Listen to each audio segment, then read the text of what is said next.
Well, Melissa, what's up? How you doing? We have you on the channel again. How you feeling? Yay! Thank you for having me again. I'm doing great. A little nervous because release is coming close, but I'm doing good. How are Ner- you? Nervous about a release? I'm fine, but talk to me about that. And I mean, you've released a lot in your lifetime. So I'm surprised to hear that you're a little nervous. Why nervous about this release specifically? Well, first time releasing as a solo artist. It's a little bit different. It's not Hmm. completely metal. So, yeah, I'm just, I guess, wondering how people will welcome this release and yeah, how it's gonna go, how interested people will be, if people will send back the vinyls because it's not at all what they wanted, or you know. No, no, they won't do that. And I think, well, this is single 3, 4 now. Four. 4. Right, look at me. Look at me. I know some things. And I feel like the reception so far has been pretty good, especially because you're bringing a lot of the metal community, the symphonic community with you. And as we were talking about prior to the call, they are a passionate and loyal bunch, those symphonic metal people. So if they're Yes. following you over to this stuff, then I think that makes sense as to why. Also, the music. I haven't heard this song yet, but also the music's good. I think that makes sense as to why things have been received so well so far. Have you noticed a lot of like old fans, or are you getting a lot more new ears on these new singles you're releasing? um Good question. I mean both. I would say mostly old fans, Mm, people who've been following my bands for a while, who are interested in what I'm doing in solo. But I've also seen some people commenting, for example, on YouTube, that they discovered me with that material. So it's sure. great. Well, good. I mean, a mix of old fans, new fans. I mean, that's like the magic. I feel like that's the magic combination, right? If you're Yeah. bringing people with you,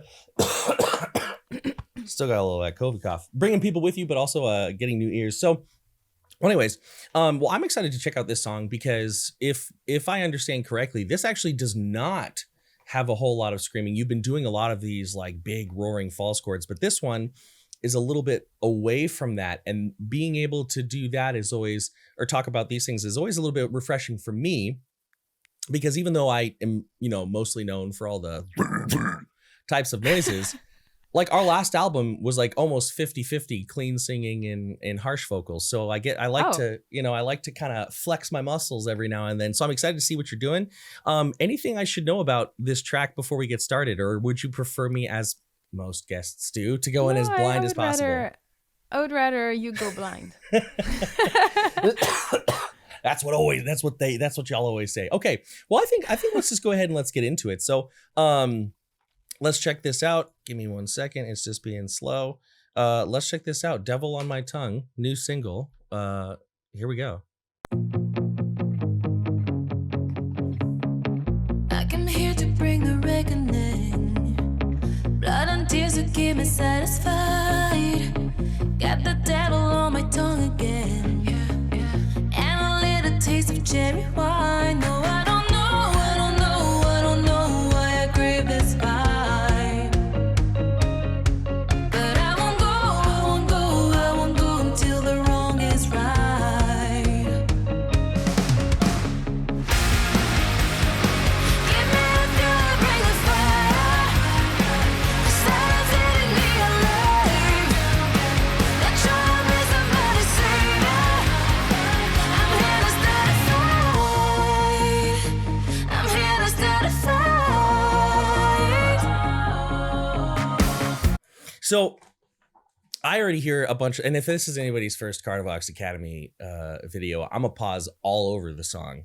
I'm gonna pause all over this song because that's what we do here. So I'm interested to hear a lot about your writing process, as well as kind of the things that the vocal patterns and coloring that you choose. But there are a couple things here that I'm hearing that I really enjoy, that I kind of wanted to point out. The first and I think the main thing is that, yeah, I think that I've heard and read people online say that there's a lot more pop influence in your new Yeah. music, which I mean, I think that's very clear.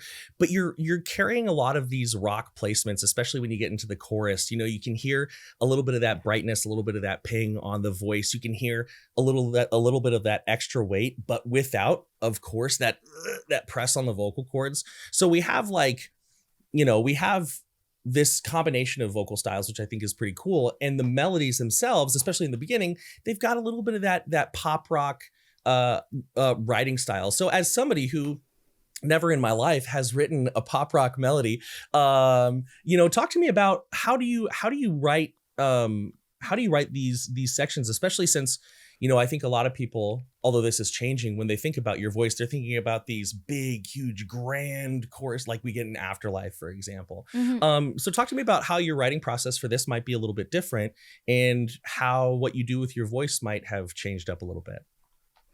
When I write for an album like this in solo, the way I write is a bit different than when I write with a band.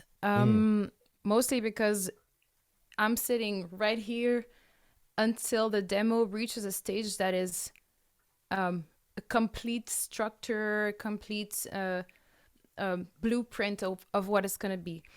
And for a song like this, I do a lot of research regarding how I want to introduce the song, how I want it to explode during the chorus, how I want to add some extra layers of vocals.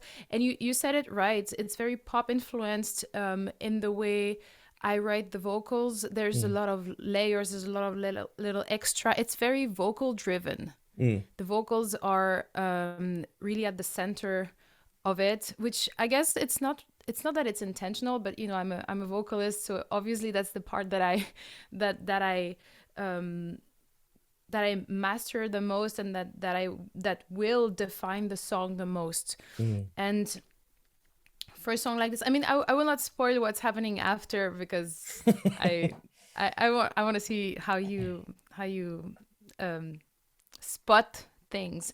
But for me, it's very important to craft it in a way that's going to tell a story, and that's going to have an attitude. And usually when I start the writing of a song, I have an idea with the attitude of the song, the kind of energy that I want to portray. And I'll start with creating the structure of the song. I will program some drums, which will later on be replaced by real drums. Sure. I will research some sounds. I'll create some moods. I'll put some vocals. Then I will add some guitars. I'll add some bass, and then I will look at each part and be like, is that the best I can do? Is that catchy enough? Is that the way the melody should flow, etc. So I will very often look at each part and be very critical of what I did, and try to listen to it with different states of mind. Like, for example, if I was playing this in front of 5,000 people, how would the reaction be? What would they keep in mind, etc., etc. So I will restructure the first ideas if needed, and then I will move on to the next part. And then what is important for me is that the chorus is memorable, has beautiful melodies, or is very kick-ass. It depends all on my intention for the song. And then sometimes I'll when I have this first bone structure, I'll play with extra layers of vocals that I will sometimes use as instruments, even to for example, if you listen to just the vocal tracks of a song like Snow on Mars, you can I actually received the a cappella version from Jacob Henson, who is the mixing engineer of this record. And I was listening to the a cappella version, and I was like, this could be just very interesting to listen to, because I created so many layers that act as instruments. And that's a work that I do afterwards that I really like to do, because it's really ear candy sometimes.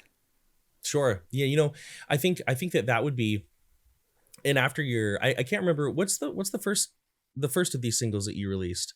I'm a Monster. Right.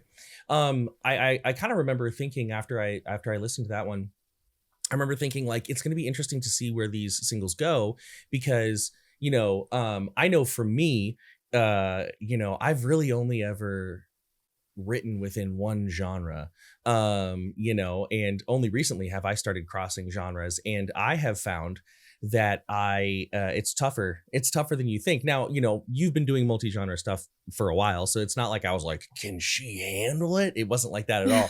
But I was thinking, this new venture is interesting. It's interesting to see where it goes. I have some other questions, but I kind of want to see where the song's going to go because the song may answer itself. But one thing I'm interested to hear more of is, and I feel like this is a very you way to sing and to write things, is we have like these like sort of cascading choruses in the background, or not choruses, like descants maybe is a better word, coming in over the top here and there. And I think that is something that for me, as somebody who has a lot of like respect for pop and rock, but it's not always like my primary genre. Sometimes it's just the one vocal line and I'm like, I'm getting bored. But you know what I mean? But with a lot of your music in the singles so far, there are little things thrown in that definitely I think keep me interested and keep the net, give you a wide net in the music. So let's go ahead and keep going here, and let's see where we go, because we're not even a minute in. We got a whole lot of song left. Let's do it. Silence always gives me bellyaches, so I throw sparks into the gasoline. My friend Judas gotta let it taste. Cherry lip gloss with a hint of gin. No, I don't know what else makes me mad. But I won't go until the truth is said.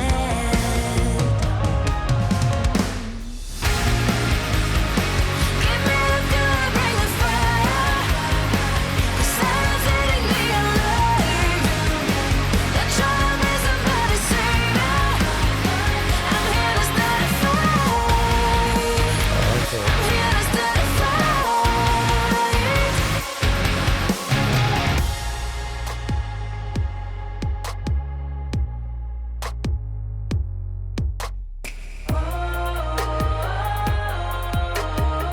And now the devil's on my shoulder. He whispers that I make him wonder.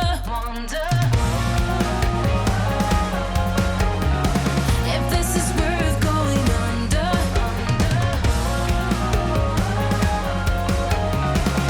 Is it worth eternal fire? Yeah. All right, we're gonna pause it right there because I want to hear that part by itself. I want to hear that part. I want to hear that part by itself. I'm actually gonna go back a little bit and listen to it because I wasn't expecting that. So I think one thing that's really interesting about your chorus here is you mentioned that, and this might just be how I'm hearing it. You mentioned that, it wasn't intentional for the song to be so like vocal centric. I think that actually, like, obviously it's very melody driven, but during that chorus, and this is another example of, I think, how the song is carrying multiple influences. The vocals, like, sure, they're forward, but they're not like in this mix. They're not like as forward as possible, like you associate with like a lot of pop music. They're a little bit more back. In fact, a lot of the ambient stuff at times feels like it's almost on the same level.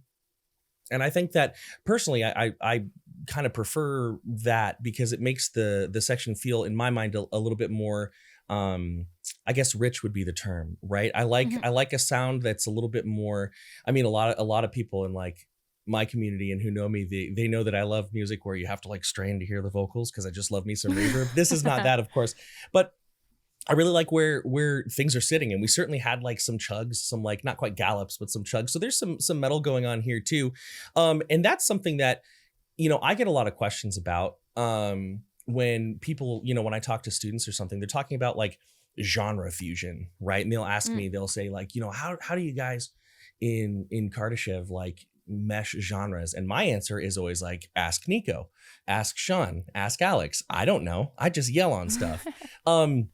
But I have two questions for you, and that's my first one. And then, of course, anything you want to add as well, is, is that something that for you, because you're really like at the helm for all of this, is that something for you that is kind of tricky, or is it just like, oh, I'll throw in any genre I want, it doesn't matter to me, it's easy? Tell me a little bit about that.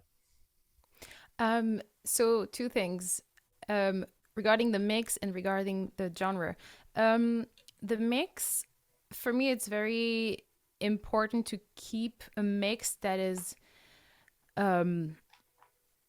not, vocals on top and everything else under, because I feel like in that way it would lose the power. It's very pop influenced, but in the mix it's very metal influenced. I feel like that way it really keeps the punch, and anyway you can hear the vocals enough for my taste. So I've never wanted to do a pop kind of mix for that kind of music. Now for the mix of genres, I think one of my worries about this record is I have so many influences from so many artists and bands and genres that it was very important for me to keep it coherent. And the way we did this is, well, I guess maybe in my songwriting, it stays somehow within a certain range, and then with the help of the musicians who worked on the record, the producers who worked on the record, so Vikram and Jacob, that was one of my points when we talked, that we keep like I have the expression in French, but like this line that we follow, and then we can go that far and that far, but we keep following that line. Sure. But throughout the record, you will hear some songs. Like for example, one is influenced by Paramore, After Laughter era, which is very funky.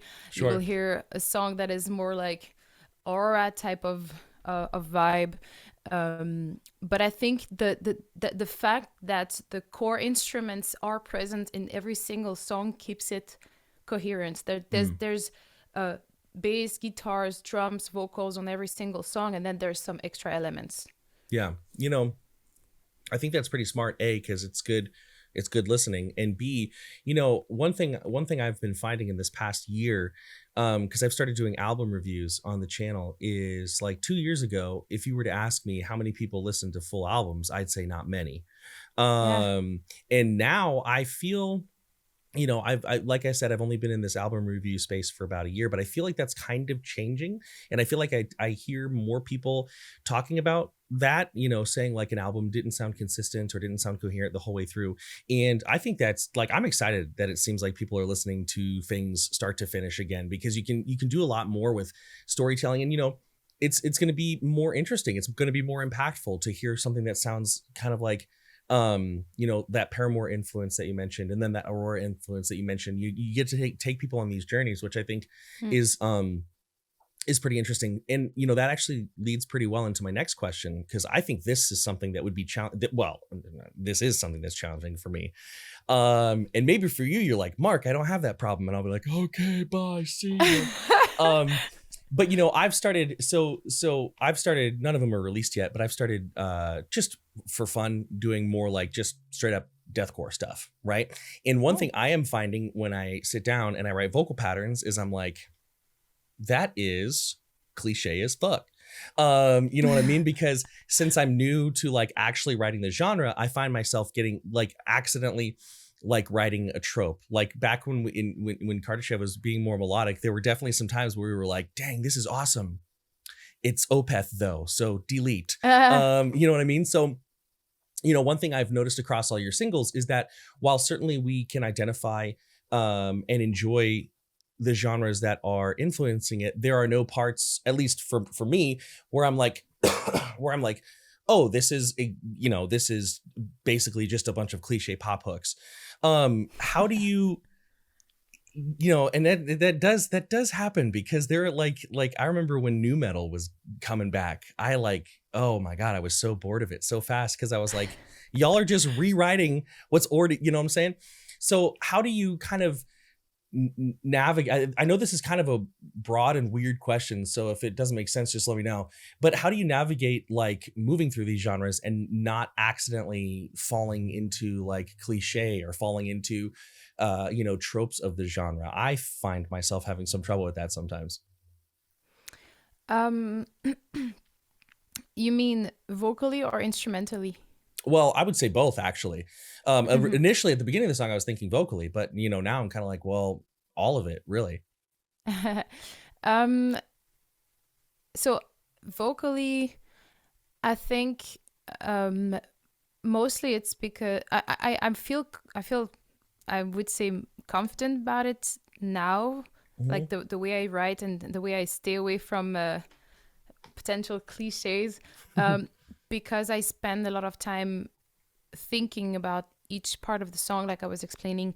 Mhm. Um, I mean, sometimes you do it. You would sometimes it just happens that you would write something and it's very close to some very popular song, and it's just like you don't even realize it, and then um and it just happens. But for me, what helps is both spending a lot of time on each part and trying to create something that I'm 100% satisfied with, Mm. and also working with people that I know will tell me if, like, oh, that chorus sounds exactly like this.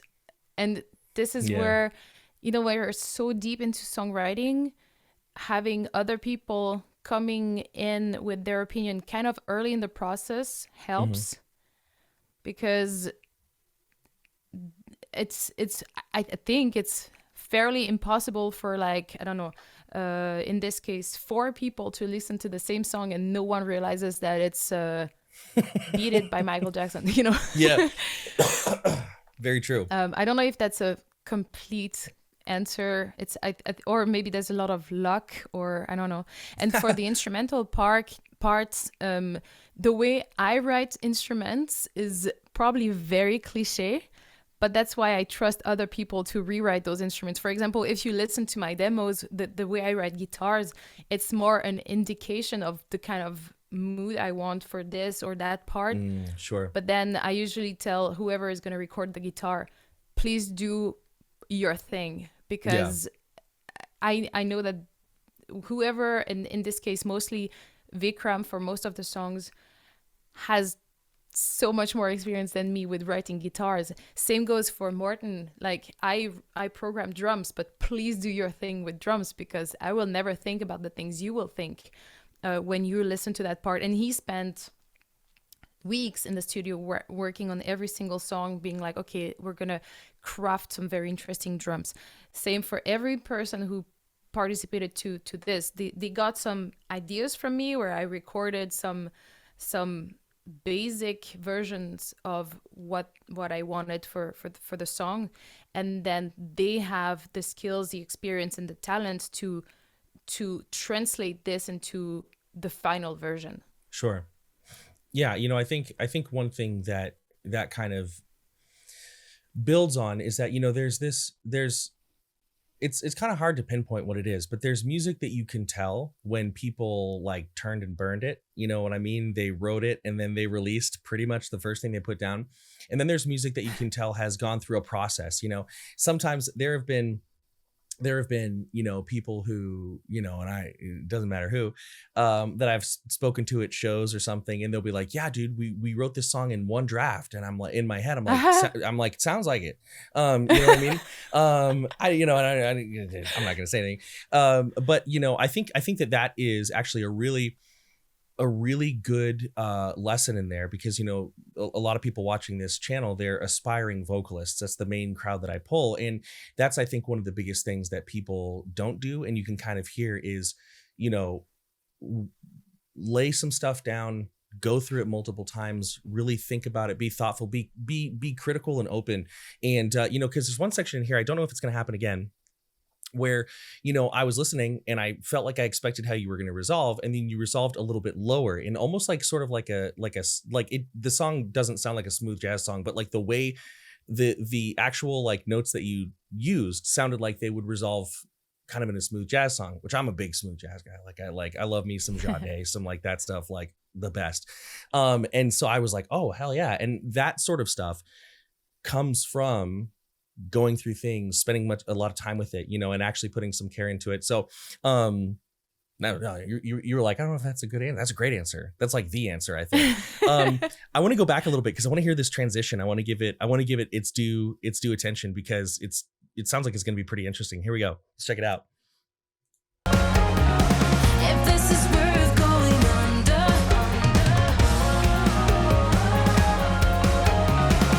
is it worth eternal fire? Yeah.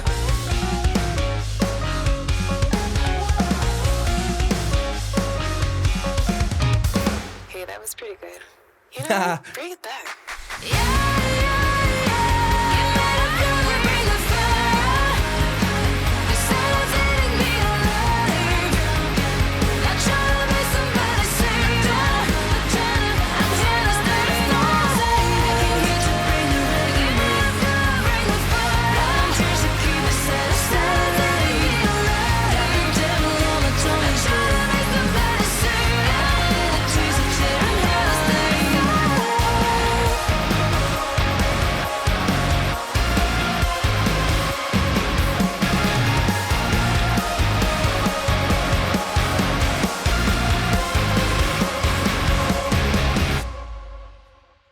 Yeah, that was like I definitely did not anticipate that like mini sort of like proggy section.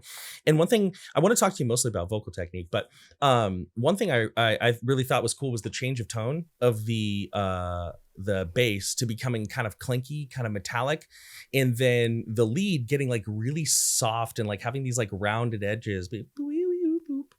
You know, I thought that like those changes in tones kind of like added to the contrast of that section. I feel like I hate saying that word when you're reviewing things, contrast, dichotomy, because it's like but really, like, you know, that section kind of stood on its own pretty well. Like I said, I have mostly vocal questions for you, but I'm kind of interested to hear how that section made its way into the song, because it was like the perfect time for it. It was the perfect time for it.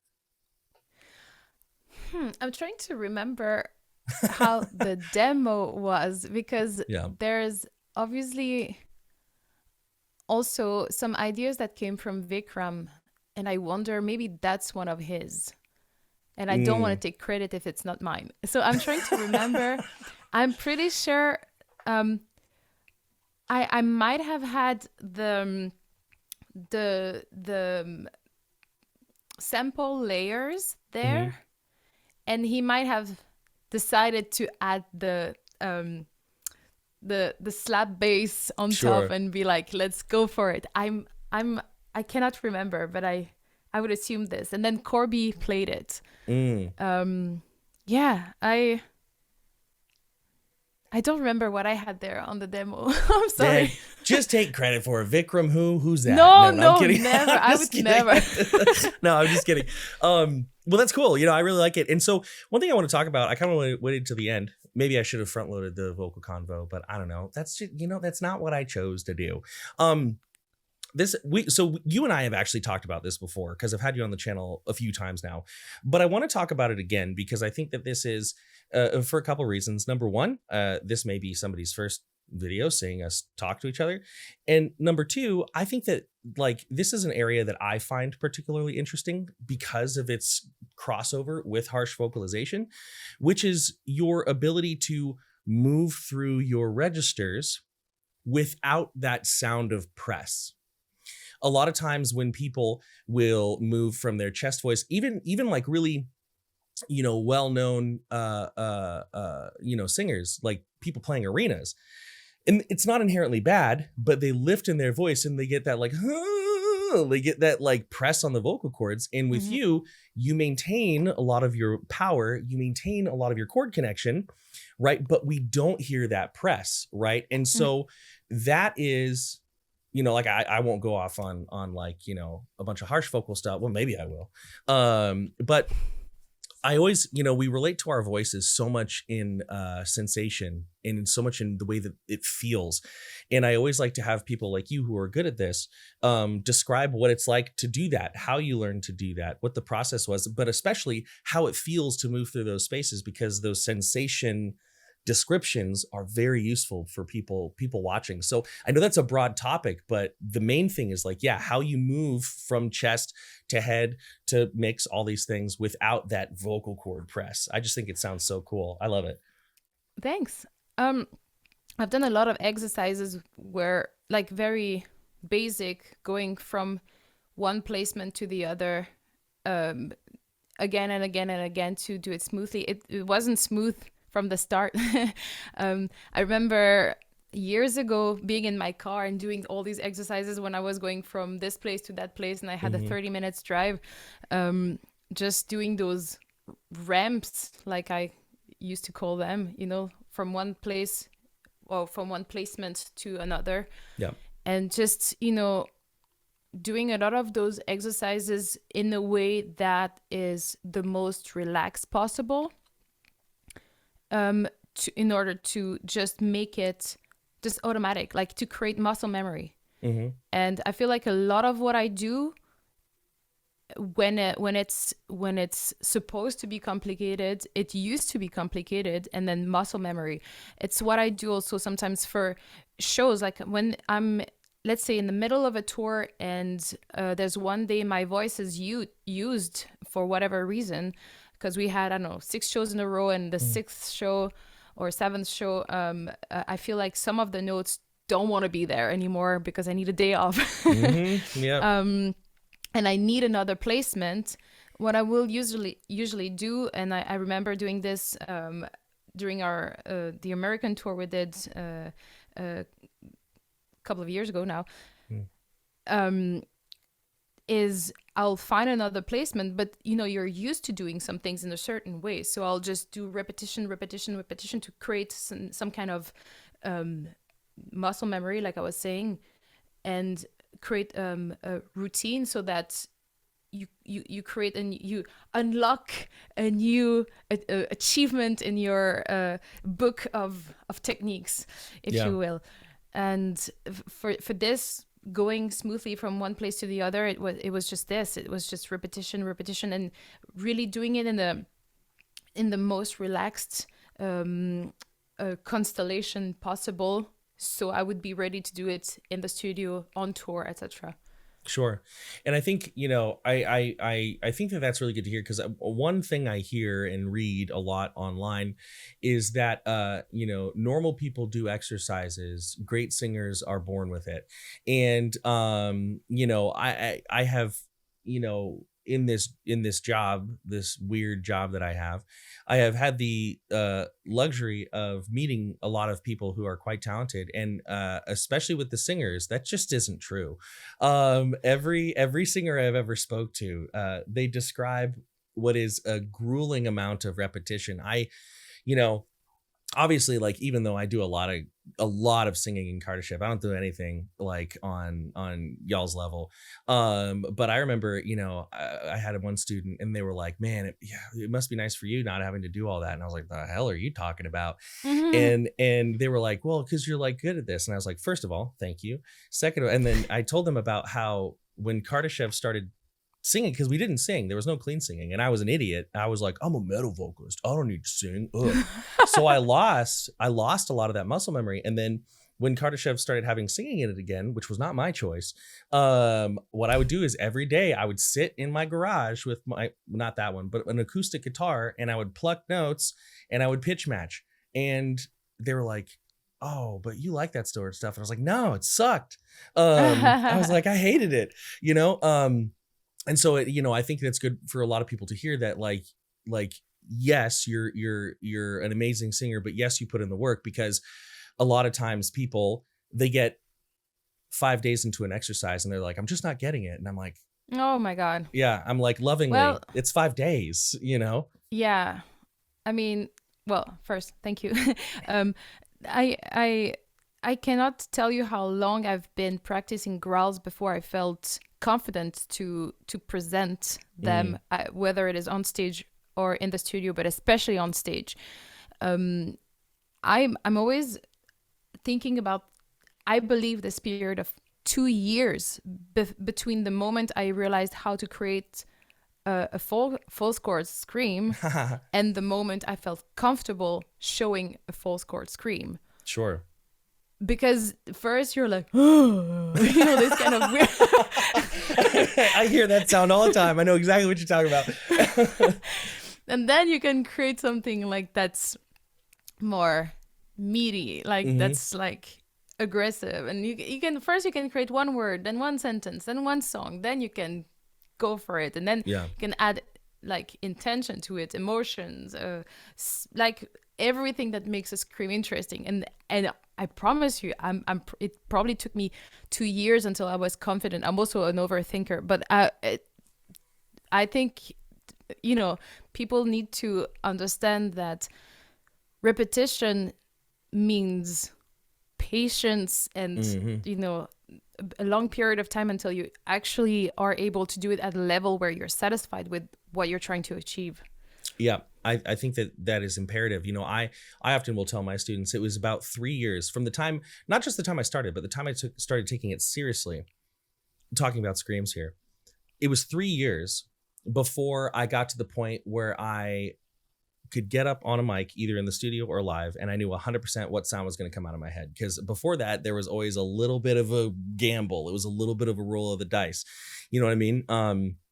And so, I always say, like, give yourself some patience. And I think the last thing I'll say, and then that's all I got about this topic, is that, it's also important that repetition is important, but it's also important to have a clear goal and to kind of like know what you're working towards, because you do meet people who they're like, oh, I've been practicing for 3 years. And then they show you what they've been working on. And you're like,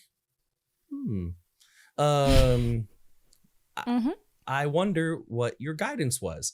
And so I think it's really important. Another thing for anybody watching this to know, like, I think it's very important to be playful with your voice and see what it can do and be accepting of what it is, but also to be like, okay, but I need to also record myself, listen back, be able to put my voice up against what I'm trying to do.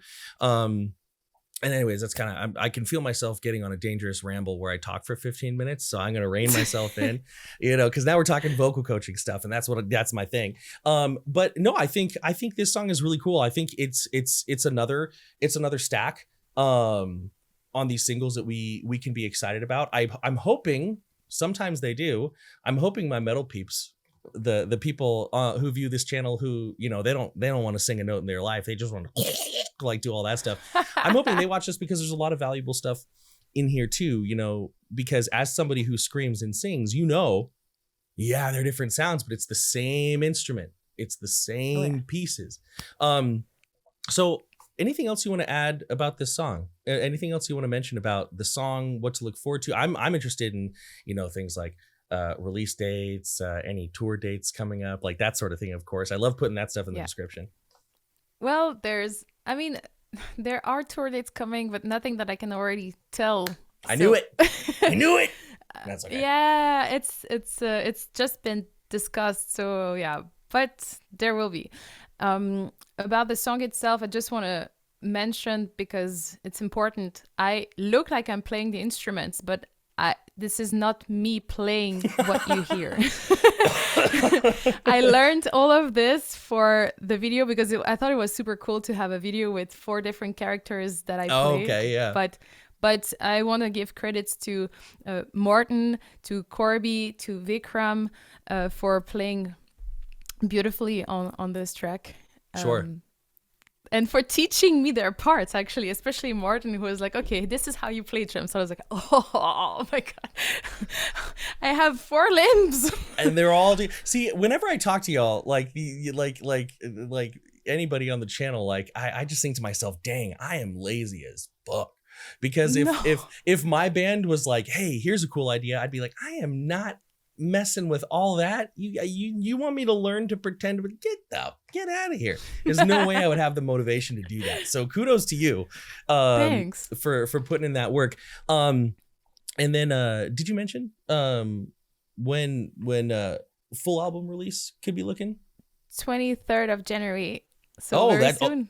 next week. Oh, that's It's a the birthday release. It's my birthday gift to myself. I'm offering myself an album. there you go. See, okay, I gotta publicly make myself look a little stupid. I thought when we were talking on Instagram, I thought you were saying that this song was coming out the 23rd. And then when we started the call, when you were like, oh, this is coming out in a couple days, I'm like, she pushed the date up. Okay, cool. Hell yeah. But no, it's the whole, well, that's even more exciting. That's even cooler. Okay, awesome. Well, I'll go ahead and put all that in the description and stuff because, I'm excited for people to know about it. But yeah, great song. Very excited for what you release. Very excited for those tour dates that you can't talk about. And as always, it's a joy to have you on the channel. Anything else you want to add for the viewers before we wrap it up here? Well, do those repetitions and try clean vocals. Don't be lazy. If you're a student of mine, we're at least doing scales at some point, especially when we go from those false chord mids up to those highs, because we got to learn how to stretch that vocal tract. We got to learn how to open it up, even if we're not going to use the vocal cords. But anyways, I'm going to shut up. So, Melissa, thank you so much for your time. Thank you, everybody in YouTube land for watching. Many thanks. Much love. Thank you for having me. Bye. Thank you so much.